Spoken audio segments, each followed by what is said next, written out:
Hey everyone, this is Jonathan from Average Gamer, and this is part 1 of my review of Dragon Age Origins for the PC. BioWare's latest offering is here. Baldur's Gate and Neverwinter Nights lovers rejoice. It has been a long time coming, and the wait has certainly been worth it. First off, let's get one thing straight. This is not Diablo. This is an epic RPG story with more of an emphasis on storytelling and thoughtful combat than straight hack and slash. If you're looking for a Diablo clone, this game will probably not fill that void. However, if you want an amazing story with combat that doesn't disappoint, then you need look no further. And there is a lot of story here. For every 1 minute you're in combat, you'll spend at least 3 listening to dialogue, and at least another 5 if you're the kind who wants to read every piece of lore that you find scattered around this immense world. Again, the focus of this game is more story than combat, but the story is really good. For the most part.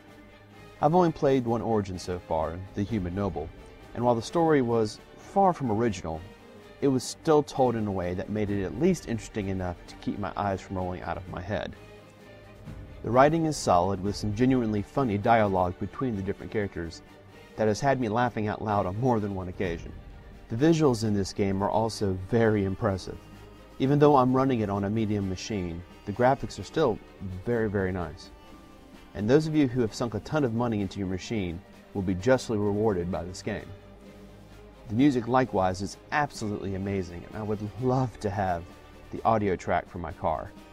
It is on par with movie quality soundtracks, easily. The character building in this game is solid.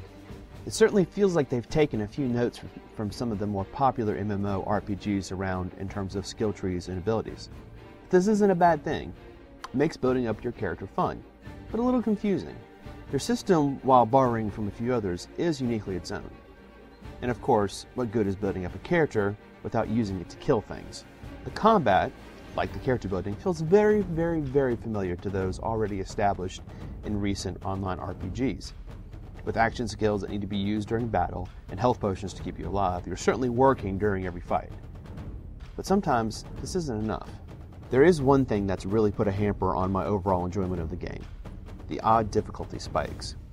There will be some fights that I'll fight through and feel like it was an even fight, and that my strategy and timing was the only thing that really got me through it. And then there will be other fights that I have to redo over and over and over until by some random luck I'm actually able to beat down the bad guy. You'll become acquainted with F5 and F9 keys, unfortunately. This isn't good.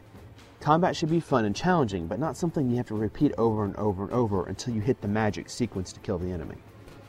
I'll admit that maybe I just really suck, but seeing as how the first patch has attempted to address these issues, which hasn't helped me by the way, I think I'm probably not the only one who's had these problems. What's good?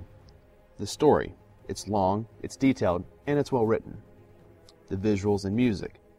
Both movie studio quality and really help immerse you in the game. The combat. It's fun, it's engaging, and it's fairly easy to pick up. What's bad? Odd difficulty spikes. Having to hit F5 and F9 way too frequently. The bottom line, since I've barely scratched the surface of the game, I really can't give a definitive answer as to whether or not you should buy this game. I will say that I've enjoyed it immensely so far, and I'm still looking forward to playing it more and hopefully finishing it one day. If you love epic RPGs in the same vein as Neverwinter Nights and Baldur's Gate, then you owe it to yourself to own this game. If you love a good story and familiar combat, then you'll probably like it as well. I'll definitely post more as I get further in the game.